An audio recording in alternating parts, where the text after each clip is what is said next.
بسم اللہ الرحمن الرحیم. لطہارتہ عندہ، ان کے نزدیک یہ پیشاب پاک ہوتا ہے. قال وَإِن مَاتَتْ فِيهَا فَأْرَةٌ أَوْ عُصْفُورَةٌ أَوْ صَعْبَةٌ أَوْ سَوْدَانِيَّةٌ أَوْ سَامٌ أَبْرَصَ نُزِخَ مِنْهَا مَا بَيْنَ 20 دَلْوًا إِلَى 30 بِحَسَبِ كِبَرِ الدَّلْوِ وَصِغَرِهَا. یہاں سے صاحب ہدایہ رحمہ اللہ یہ بیان فرمائیں گے کہ کنویں کے اندر اگر کوئی جانور گر جائے چھوٹا یا بڑا تو پھر اس کو پاک کرنے کا طریقہ کیا ہوگا. تو اس کا ایک خلاصہ ہم ایک نظر پہلے دیکھ لیتے ہیں. خلاصہ یہ ہے کہ کنویں میں جو گرنے والا جانور ہوگا وہ جسامت میں چوہے یا اس جیسا ہوگا، چوہے یا اس جیسی جسامت کا ہوگا، چھپکلی وغیرہ جیسے کہ ہے، یا مرغی یا اس جیسا ہوگا، جیسے بلی ہے، مرغی ہے، بطخ ہے، اس طرح کا ہوگا جسامت میں، یا پھر یہ کہ بکری ہے یا انسان ہے یا اس جیسی جسامت کا ہوگا. ان تینوں میں سے کوئی ایک ہو. اگر چوہا ہے یا مرغی جیسا ہے یا بکری جیسا ہے، تینوں دو حال سے خالی نہیں، یا تو اس کو مردہ نکالا جائے گا یا زندہ نکالا جائے گا. اسی طریقے سے مرغی میں سے یا مردہ نکالا جائے گا یا زندہ، یا بکری ہے تو اس کو یا تو مردہ نکالا گیا یا زندہ نکالا گیا. اگر زندہ نکالا گیا تو پانی پاک ہے، بشرطے کہ ان کے جسم کے ساتھ کوئی نجاست لگی ہوئی نہ ہو، تو پانی پاک ہی ہوگا. تینوں صورتوں میں پانی پاک ہوگا کیونکہ زندہ نکال دیا گیا. اور اس میں دیکھیں گے کہ اگر ان کا منہ بھی پانی کے اندر کنویں کے اندر ہے لگا ہوا تو پھر جو جانور ہوگا تو جس کا جھوٹا، ہم آگے جھوٹے کا ذکر پڑھیں گے، تو جس کا لعاب ناپاک ہوگا تو اس کی وجہ سے پھر پانی بھی ناپاک ہو، جس کا لعاب پاک ہے اس کی وجہ سے پانی بھی پاک ہو، جس کا لعاب مکروہ ہے تو اس کی وجہ سے اس کا وہ پانی بھی، اس کا استعمال بھی مکروہ ہوگا. تو پھر وہ لعاب کا مسئلہ چلے گا بشرطے کہ ان کا منہ پانی میں بھی ڈوبا ہو. اگر منہ پانی میں نہیں ڈوبا، نیچے ہے، تو اس میں پھر یہ کہ اگر نجاست لگی ہوئی تھی یا اس کا یقین ہے تو پھر اس صورت میں ناپاک ہوگا، ورنہ زندہ نکالنے کی وجہ سے پانی ناپاک نہیں ہوگا. اگر مردہ نکال دیا تو پھر مردہ نکالنے میں ہر ایک کی دو صورتیں ہیں کہ مردہ نکالنے کے بعد کیا وہ پھولا ہوا تھا یا نہیں تھا. جانور جب نکالا تو پھولا یا پھٹا تھا یا پھولا یا پھٹا نہیں تھا، تازہ نکال رہے ہیں. تو لہٰذا اگر پھولا یا پھٹا نہیں ہے تو یہ علامت ہے کہ ابھی ایک دن زیادہ سے زیادہ ہوا ہوگا کہ یہ گرا ہوا ہے. لہٰذا اگر چوہا یا اس جیسی جسامت کا کوئی جانور ہے تو 20 سے 30 ڈول پانی کے جب آپ نے کنویں سے نکال دیے تو کنواں پاک ہو جائے گا. اور اگر پھولا یا پھٹا ہوا ہے تو پھر سارا پانی ناپاک ہو جائے گا، اگرچہ جانور چھوٹا کیوں نہ ہو. اس طریقے سے مرغی کے اندر بھی یہی ہے کہ اگر پھولا یا پھٹا نہیں ہے تو 40 سے 50 ڈول نکال دیے تو کنواں پاک ہو جائے گا، اور اگر پھولا یا پھٹا ہے تو پھر سارا پانی نکالنا پڑے گا. بکری یا اس کی جسامت کا جانور ہے تو اگر پھولا یا پھٹا نہیں ہے تو سارا پانی نکالیں گے اس صورت میں، اور اگر پھولا یا پھٹا ہے پھر بھی سارا پانی نکالیں گے کیونکہ یہ ذرا بڑا جانور ہے اور اس کے مر جانے کی وجہ سے پانی ناپاک ہو جاتا ہے. تو یہ ہے خلاصہ پورے یہاں سے آگے سبق کا. اب صرف ترجمہ آپ دیکھ لیں کہ اگر مر جائے کنویں کے اندر چوہا او عصفورتن یا چڑیا او صعبتن یا ممولا، آپ اس کو کہہ سکتے ہیں صعبتن، آپ اس کو یہ کہہ سکتے ہیں ممولا، یعنی چھوٹی چڑیا بھی کہہ سکتے ہیں آپ اس کو. سودانیہ کہتے ہیں، یہ اس کو ہم یہ نام دیں گے بجنگا اس کو کہہ سکتے ہیں. اور اس کا ایک مطلب یہ بھی ہوتا ہے کہ لمبے دم والا پرندہ، جو سودانیہ لمبی دم والا، لمدمبا بھی اس کو کہہ سکتے ہیں، لمبی دم والا جو پرندہ ہوتا ہے اس کو سودانیہ کہتے ہیں، اور بجنگا اس کو اردو میں کہتے ہیں. اور سامن ابرس یا چھپکلی، تو یہ اس طرح کے ایک ہی جسامت کے اگر جانور پانی میں گر گئے تو اور مر بھی گئے، ٹھیک ہے، اور پھولے یا پھٹے نہیں ہیں، یہ تینوں شرطیں یہاں پہ لگائیں گے تب آگے یہ حکم ہوگا کہ نزخ منها ما بین 20 دلوا الى 30 بحسب کبر الدلو وصغرها. لہذا 20 سے لے کر 30 ڈولوں کے درمیان نکالا جائے گا. 20 تو واجب ہے، 30 تک مستحب ہے. بحسب کبر الدلو وصغرها، ڈول کے بڑے یا چھوٹا ہونے کے اعتبار سے، یعنی درمیانہ سا ڈول ہو، نہ بہت بڑا ہو نہ چھوٹا ہو، ایک درمیانہ سا ڈول ہو، اس کے 20 سے 30 ڈول نکالنے ہیں. یعنی بعد اخراج الفارتی، یعنی یہ بنیادی شرط ہے کہ سب سے پہلے اس چوہے کو یا اس مردار کو اس کے اندر سے نکالنا ضروری ہے. اگر وہ اندر پڑا ہوا ہے تو پانی ناپاک ہی رہے گا جتنے بھی ڈول آپ نکالیں. لحدیث انس رضی اللہ تعالیٰ عنہ، حضرت انس رضی اللہ عنہ کی حدیث ہے کہ انہ قال، فرماتے ہیں فی الفأرۃ، چوہے کے بارے میں، کہ اذا ماتت فی البئر واخرجت من ساعتها، اگر وہ کنویں کے اندر گر کر مر جائے اور اسی وقت اس کو نکالا جائے تو نزخ منها 20 دلوا، تو اس سے 20 ڈول نکالے جائیں گے. والعصفور ونحوها تعادل الفأرۃ فی الجثۃ، چھوٹی چڑیا اور اس طریقے سے ممولا اور بجنگا وغیرہ یہ بھی چوہے کے برابر ہوتے ہیں جسامت کے اندر، تو لہذا فاخذت حکمها، تو یہ بھی چوہے کے حکم کو لے لیں گے. والعشرون بطریق الایجاب، اور 20 ڈول یہ واجب کے طریق میں ہیں، یعنی واجب ہیں. والثلاثون بطریق الاستحباب، اور جو 30 ہیں وہ مستحب ہونے کے طریق سے ہیں، مستحب ہیں.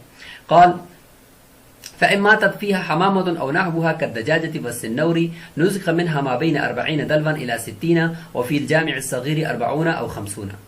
اگر کبوتر مر جائے یا اس کے جسامت کی دوسری چیزیں جیسے کہ مرغی ہے، بلی ہے، یہ مر جائے تو اور اسی وقت نکال دی جائے تو نزخ منها ما بين 40 دلوا، 40 سے 60 ڈول، اور جامع صغیر میں یہ کہ 40 یا 50 ڈول نکالے جائیں گے. وہو الازہر، 40 یا 50 ڈول یہ زیادہ ظاہر ہے اور راجح قول ہے. لما روی عن ابی سعید الخدری رضی اللہ عنہ، یہ دلیل ہے کہ حضرت ابو سعید خدری رضی اللہ عنہ سے روایت ہے کہ انہ قال، فرماتے ہیں کہ فی الدجاجۃ اذا ماتت فی البئر، جب وہ مرغی کنویں کے اندر مر جائے اس کے بارے میں فرماتے ہیں کہ ينزخ منها 40 دلوا، کہ اس سے 40 ڈول نکالے جائیں گے. وهذا لبيان الايجاب، یہ واجب کے طور پر ہے. والخمسون بطریق الاستحباب، اور 50 ڈول نکالنا یعنی 10 زیادہ نکالنا یہ مستحب کے درجے میں ہے. ثم المعتبر في كل بئر دلوها الذي يستقى به منها، کہتے ہیں کہ ہر کنویں کے اندر وہی ڈول معتبر ہوگا جس ڈول سے اس کنویں سے پانی نکالا جاتا ہے، اور کوئی باہر سے ڈول نہیں لایا جائے گا. وقیلہ، اور ایک روایت یہ بھی ہے کہ دلو یسع فیہا صاع، کہ ایسا اتنا اس مقدار کا ڈول ہونا چاہیے کہ جس کے اندر 1 صاع پانی آ جائے. ولو نزخ منها بدرب عظیم مرۃ مقدار 20 دلوا جازا، اگر ایک ہی بڑے ڈول کے اندر 20 ڈولوں کی مقدار پانی اگر نکال دیا چوہے کے گرنے کی یا اس جیسے جانور گرنے کی صورت میں تو یہ بھی جائز ہے. لحصول المقصود، اصل تو مقصود کا حاصل ہونے کے 20 ڈول نکالنا ہے، اگر 20 ڈول جتنا بڑا ایک ہی ڈول نکال دی تو وہ بھی کافی. قال وإن ماتت فيها شاة أو كلب أو آدمي، اگر اس میں بکری یا اس جیسے آدمی یعنی اس جیسی جسامت کی چیزیں یعنی آدمی یا کتا یا آدمی مر جائے تو نزخ جميع ما فيها من الماء، تو اس صورت میں اگرچہ وہ پھولے یا پھٹے نہ ہوں تو ان کو نکالنے کے بعد فوراً سارا پانی نکالنا پڑے گا. لأن ابن عباس وابن الزبير رضی اللہ عنہما افتیا بنزخ الماء كله حين مات زنجي في بئر زمزم، ایک زنجی آدمی وہ زمزم کے کنویں میں گر کر فوت ہو گیا تھا، تو اس کو نکالنے کے بعد حضرت عبداللہ بن عباس اور عبداللہ بن زبیر رضی اللہ عنہما نے پورا پانی کنویں کا نکالنے کا حکم دیا تھا اور فتویٰ دیا تھا. فإن انتفق الحيوان، یہ تو تھا کہ ابھی تک حیوان نکالا اور پھٹا نہیں تھا، اور اب اگر کہتے ہیں فإن انتفق الحيوان فيها أو تفسخ نزخ جميع ما فيها صغر الحيوان أو كبر، اگر حیوان اس کے اندر پھٹ گیا ہے یا پھول گیا ہے یا پھٹ گیا ہے، انتفقہ پھول گیا ہے، تفسخہ پھٹ گیا ہے، تو پھر سارے کا سارا پانی نکالا جائے گا. صغر الحیوان او کبرا، چاہے حیوان چھوٹا تھا یا بڑا تھا، ظاہر ہے کہ اب اس کی رطوبات پانی کے اندر مل گئی ہیں، اب یہ پانی کو ناپاک کر جائیں گے. لانتشار البلۃ فی اجزاء الماء، تری اس کی اور ان کی جو رطوبتیں ہیں جسامت کی وہ اس کے پھیلنے کی وجہ سے پانی کے اجزاء کے اندر.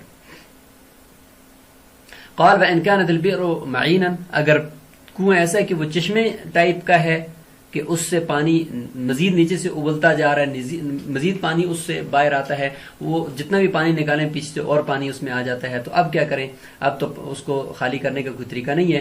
بحیث لا يمكن نسخها، اس طور پر کہ اس کو خالی کرنا، اس سے پانی نکالنا ممکن نہیں رہا، تو اخرجوا مقدار ما كان فيها من الماء، کہتے ہیں کہ جتنا پانی نجاست گرتے وقت یا جانور گرتے وقت اس میں تھا اس کی مقدار نکال دو، اتنی ہی نکالی جائے گی.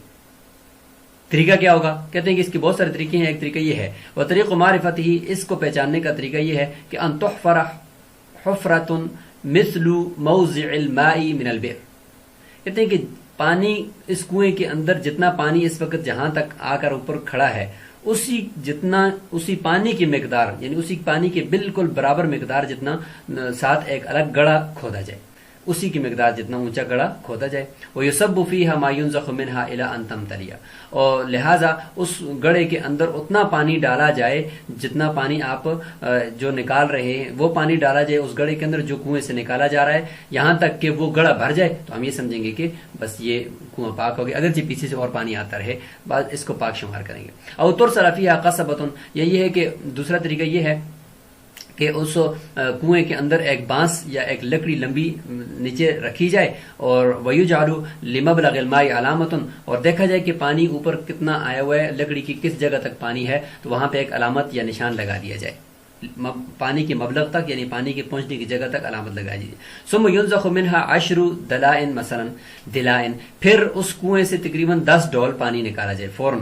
10 ڈول نکالنے کے فوراً بعد ثم تعاد القصبۃ، پھر اس لکڑی کو ادھر رکھا جائے. فینظر، پھر دیکھا جائے، یہ ینظر دیکھا جائے، کم انتقص، کہ اس لکڑی کا جو نشان پہلے لگایا تھا اس سے 10 ڈول نکالنے کی وجہ سے کتنا کم ہوا.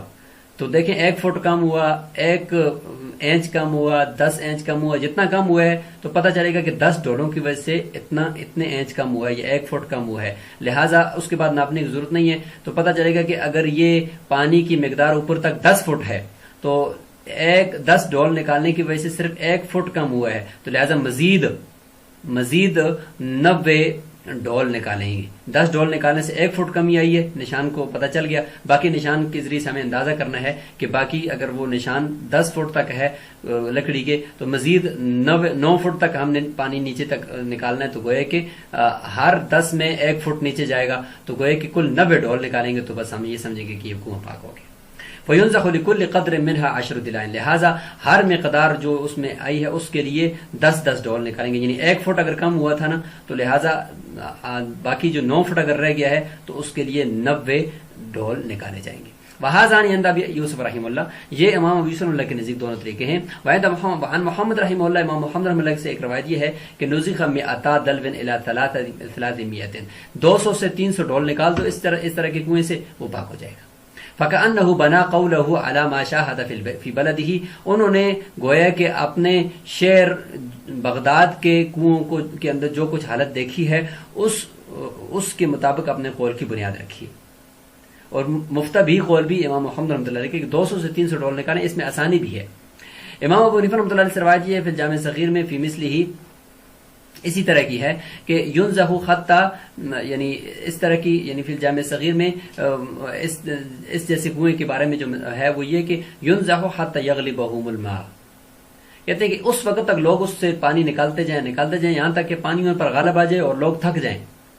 ولم يقدر الغلبة بشيء كما هو دأبه، امام ابو حنیفہ رحمۃ اللہ علیہ کسی خاص چیز کے یعنی کسی چیز کے ساتھ غلبے کو مقرر نہیں کرتے. لم يقدر الغلبة بشيء، یعنی غلبے کی جو مقدار ہے اس کو متعین نہیں کر رہے کہ کتنا غالب آ جائے پانی ان نکالنے والوں پر. کما ہوا دابو، جس طرح ان کا طریقہ ہے کہ پیچھے بھی انہوں نے یہ کہا ہے کہ مبتلا بھی شخص خود ہی فیصلہ کر لے کہ یہ پانی پاک ہے یا ناپاک ہے، خود ہی فیصلہ کر جائے کہ بھائی کتنا پانی میں نے نکال دیا ہوگا. یا یہ ہے کہ فرماتے ہیں ایک روایت کہ یؤخذ بقول رجلین لہما بصارۃ فی امر الماء، کہتے ہیں کہ ایسے 2 آدمیوں کو لے کر ان کے قول کو لیا جائے گا کہ جن کو پانی کے معاملے کے اندر بصارت ہے اور بصیرت رکھتے ہیں، تجربہ رکھتے ہیں، ان کو پوچھا جائے اور ان کے قول پر فیصلہ کیا جائے. جیسے کہ جگہ جگہ پہ قرآن میں رجلین شاہدین یا اس طریقے سے جگہ جگہ پہ 2 گواہوں کا ذکر ہے، یعنی 2 عادل لوگوں کا ذکر ہے. تو مطلب یہ ہے کہ اس طرح کے اگر 2 لوگ ہوں تو ان کے قول کے اعتبار شریعت کرتی ہے. وہذا اشبہ بالفقہ، اور یہ فقہ کے زیادہ مشابہ بھی ہے کہ ماہرین کو لا کر دیکھا جائے کہ کتنے ڈول اس سے نکالیں. اچھا یہاں تک تو یہ بات ہو گئی. آگے ہے جی کہ وَإِن وَجَدُوا فِي الْبِئْرِ فَأْرَةً أَوْ غَيْرَهَا، کنویں کے اندر ایک چوہا یا اس طرح کا کوئی جانور دیکھا محلے والوں نے، وَلَا يُدْرَى مَتَى وَقَعَتْ، یہ پتہ نہیں ہے کہ کب اس کے اندر یہ گرا ہے. وَلَمْ تَنْتَفِقْ وَلَمْ تَتَفَسَّقْ، ابھی تک وہ پھولا یا پھٹا نہیں ہے، اور اب ان کو پتہ چلا ہے کہ بچہ گرا ہوا ہے. تو اب ظاہر ہے کہ پانی تو انہوں نے استعمال کیا ہے، پانی ناپاک تھا، اب کیا کریں، نمازیں پڑھی ہوں گی، برتن دھوئے ہوں گے. تو فرماتے ہیں اعادوا صلاۃ یوم ولیلۃ اذا كانوا توضؤوا منها، اگر انہوں نے اس پانی سے وضو کیا ہے تو پھر 1 دن اور 1 رات کی نمازوں کو لوٹائیں.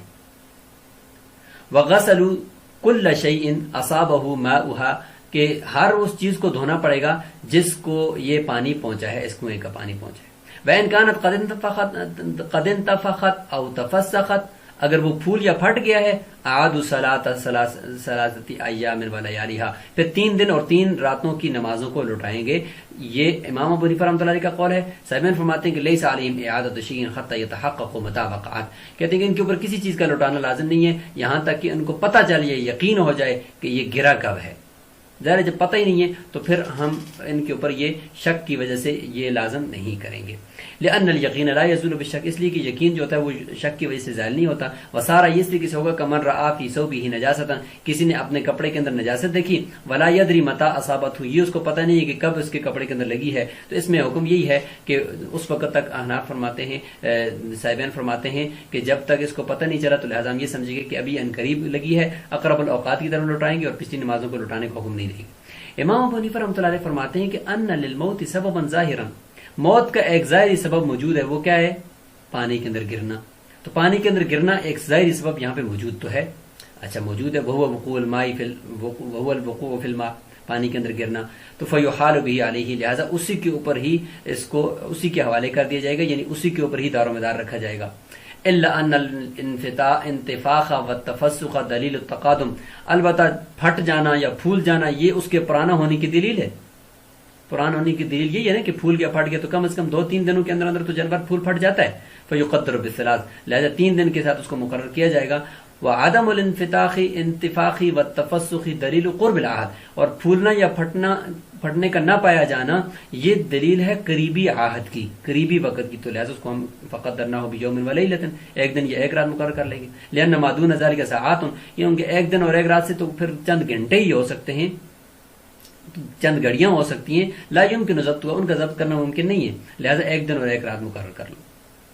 واما مسألة النجاسة فقط قال المعلّى، کہتے ہیں کہ جہاں تک آپ نے یہ کہا ہے کہ کوئی نجاست کپڑے کے اندر لگی ہوئی ہے تو اس کو اگر کسی کو پتہ نہیں ہے تو لہٰذا اس کو ہم یہ نہیں کہیں گے کہ وہ نمازوں کو لوٹائے. تو امام معلّى فرماتے ہیں کہ یہ علی الخلاف، یہ بھی اسی اختلاف پر مبنی. امام صاحب کے نزدیک اس میں بھی یہ ہے کہ اگر دیکھیں گے کہ نجاست پرانی ہے، اگر اس کی کوئی دلیل ہے تو پھر 3 دن کی نماز، 3 رات کی نمازیں، اور اگر طری ہے یا ابھی تازہ ہے تو پھر 1 دن اور 1 رات کی نمازیں لٹائے گا. یہی اختلاف ہے اس میں بھی. لہذا فیقدر بالثلاث فی البالی، اگر پرانی نجاست ہے تو اس میں 3 دن مقرر کیے جائیں گے. وبیوم ولیلۃ فی الطری، اور اگر تازہ نجاست لگی ہوئی تو اور پتہ نہیں کب لگی ہے تو 1 دن اور 1 رات اس میں بھی مقرر کیا جائے گا. ولو سلم، اگر یہ مان لیتے ہیں کہ کپڑے کے اندر نجاست کی صورت میں ہم حکم نہیں دیں گے 3 دن 3 رات کا، تو فالثوب بمرء عینہ، تو پھر بھی بات یہ ہے کہ کپڑا جو ہوتا ہے وہ آنکھوں کے سامنے ہوتا ہے ہر وقت. تو اس میں یہ کہہ سکتے ہیں کہ یہ 3 دن یا 3 رات کا نہ ہو سکتا ہے تازہ ہو. والبئر غائبۃ عن بصرہ، اور کنواں تو آنکھوں سے اوجل ہوتا ہے. فیفترقانی، تو یہاں پر یہ دونوں آپس میں متفرق ہو گئے، لہذا ایک کو دوسرے کے اوپر قیاس کرنا یہ قیاس مع الفارق ہے، یہ درست نہیں ہے. تو بہرحال یہاں پہ یہ باب مکمل ہوا، بلکہ یہ فصل مکمل ہوگی، فصل فی البئر، کنویں کے یہ مسائل ہم نے آج پڑھ لیے کہ کنویں کو کس طریقے سے پاک کرتے ہیں.